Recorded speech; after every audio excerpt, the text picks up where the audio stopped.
অবশ্যই যারা আসবেন এনপি করে আসবেন। যে জাপানের যে নিয়ম কানুন এগুলো স্যার অবশ্যই শেখা উচিত। এরা ছাড়া দেখা গেছে জাপানে আসার পর খুবই সমস্যায় পড়ে যাবো আর কি। আর এনফোর তো অবশ্যই বাধ্যতামূলক করে আসা উচিত জবের ক্ষেত্রে। মানে আমরা লিখতাম না স্যার যে সৃজনশীলের গুরুত্ব অপরিসীম, এনফোরের গুরুত্ব তেমনি অপরিসীম। পারলে এনফোর করে আসেন। তারা জাপান আসল স্যার এনফোর ছাড়া আর জাপানের যে জাপান নিয়ম তো না ভাই, আমরা তো। নিয়ম যদি সেগুলো শেখা যায় স্যার তাহলে এই জায়গায় চলা যাইবো। আর জাপানের নিয়ম না শিখলে এই জায়গায় চলা একবার দামে দেয় স্যার। এখানে স্যার ল্যাঙ্গুয়েজ ছাড়া 1 মিনিটে চলা যাবে না স্যার। ল্যাঙ্গুয়েজে যত জুজু থাকবে এখানে ততই ভালোভাবে চলতে পারবে। আর ল্যাঙ্গুয়েজে খারাপ অবস্থা থাকলে এখানে মানে মিস্টেক হবেই, মিস্টেক ভাবে চলতে হবে। এই যে হচ্ছে আমাদের ওসাকা সাকায়ের হচ্ছে স্টুডেন্ট কতজন, তো তোমাদের কেমন লাগতেছে আজকে? আমারও ভালো লাগতেছে, কেন বাংলাদেশে দেখা করার পরে আজকে আসছি,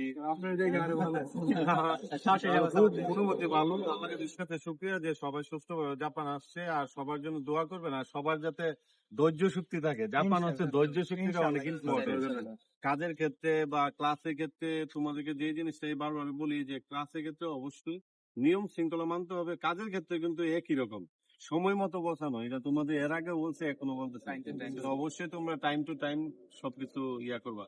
তো নাকি খান জাপান এসে যে বলছিল এর আগে যে ল্যাঙ্গুয়েজের গুরুত্ব দাও, এটা কি আসলে কি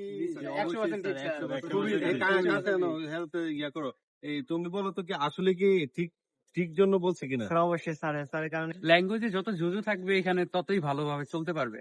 আর ল্যাঙ্গুয়েজে খারাপ অবস্থা থাকলে এখানে মানে মিস্টেক হবেই, মিস্টেক ভাবে চলতে হবে। এখানে স্যার ল্যাঙ্গুয়েজ ছাড়া 1 মিনিটে চলা যাবে না স্যার। তুমি বলো তো কি এনফোর কি আসলে কি? অবশ্যই যারা আসবেন এনপি করে আসবেন। তো তোমার কি পরামর্শ? আমরা লিখতাম না স্যার যে সৃজনশীলের গুরুত্ব অপরিসীম, এনফোরের গুরুত্ব তেমনি অপরিসীম। পারলে এনফোর করে আসেন। আসলে হচ্ছে কি ল্যাঙ্গুয়েজের গুরুত্ব অনেক বেশি। না আসলে আসলে বুঝতো না যে হেরা আসছে দিকে এখন বুঝতেছে, এর আগে ওইভাবে বুঝে নেই বা বুঝছে হয়তো ওইভাবে সিরিয়াস হয়ে নেই নাকি? তুমি কি বলো? আসার আগে মনে হইতো যে থাক গিয়ে ওইখানে গিয়ে পড়াশোনা করুন, যেটা না মনে হইতেছে যে আগে যদি পড়াশোনাটা অনেক আগে রাখতাম না সহজ হয়ে যেত। মানে এরকম জাপানে আইসা কিন্তু পড়ার সময় নাই, টেবিলে বসার সময় পাবে না কেউ। টেনশনই জায়গায় সারাক্ষণ সময় গেছে স্যার, মানে এটাই ওইটাই। তোমার কি পরামর্শ থাকবে যে যারা আসবে বা যারা আসতে চায়? স্যার আমার পরামর্শ থাকবে যে জাপানের যে নিয়ম কানুন এগুলো স্যার অবশ্যই শেখা উচিত। এরা ছাড়া দেখা গেছে জাপানে আসার পর খুবই সমস্যায় পড়ে যাবো আর কি। আর এনফোর তো অবশ্যই বাধ্যতামূলক করে আসা উচিত জবের ক্ষেত্রে। মানে তুমি বলতেছো যে হচ্ছে যে সান জাপানিসে যে নিয়ম কানুন গুলো শিখে অবশ্যই ভালো করে মেমোরাইজ করা উচিত। আচ্ছা আচ্ছা। তুষার? স্যার এনফোর ছাড়া জাপান আসল স্যার এনফোর ছাড়া আর জাপানের যে জাপান তো নিয়ম না ভাই, আমরা তো। নিয়ম যদি সেগুলো শেখা যায় স্যার তাহলে এই জায়গায় চলা যাইবো। আর জাপানের নিয়ম না শিখলে এই জায়গায় চলা একবার দামে দেয় স্যার। আসলে একটা বিষয় হলো কি, মানে হয়তো দেশে থাকতে আমাদের ছেলেপেলেরা একটু কম বুঝে। আপনারা যারা দেখবেন যে এজেন্সি মালিক বা যে হোক, আমি মনে করি যে আপনারা দায়িত্ব নিয়ে ওদেরকে বোঝানো উচিত, ওদেরকে যে কোনো ভাবে শেখানো উচিত। আমরা চেষ্টা করি যে যাতে জাপানে আইসা ওরা শান্তিতে থাকুক, কারণ যে বাংলাদেশে পেরেশানি দিলে ওরা জাপানে আইসা একটু শান্তিতে থাকবে নাকি? তুমি কি বলো? ল্যাঙ্গুয়েজে যত জুজু থাকবে এখানে ততই ভালোভাবে চলতে পারবে।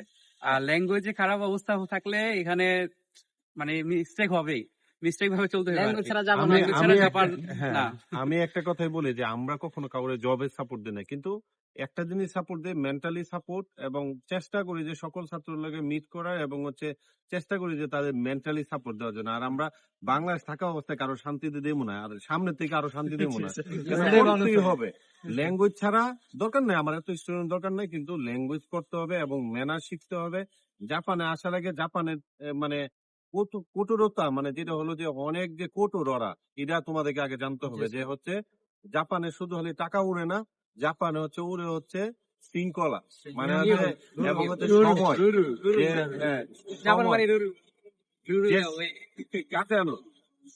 যে যত বেশি রুল জানবে জাপানের সম্পর্কে এবং যত বেশি সময়টা মেনটেন করতে পারে, তার লাইফ অত বেশি সুন্দর হবে জাপান।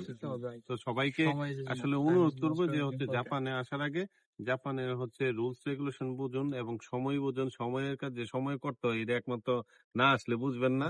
আমরা অনুরোধ করবো যে সবাইকে অনুরোধ করবো যে হচ্ছে ল্যাঙ্গুয়েজ ছাড়া কেউ আসার দরকার নাই, আর বিশেষ করে সানা আসার দরকার নাই। যারা এনফোর পর্যন্ত পড়বেন তারাই আসেন, অন্যরা আসার দরকার নাই। মাপ চাই।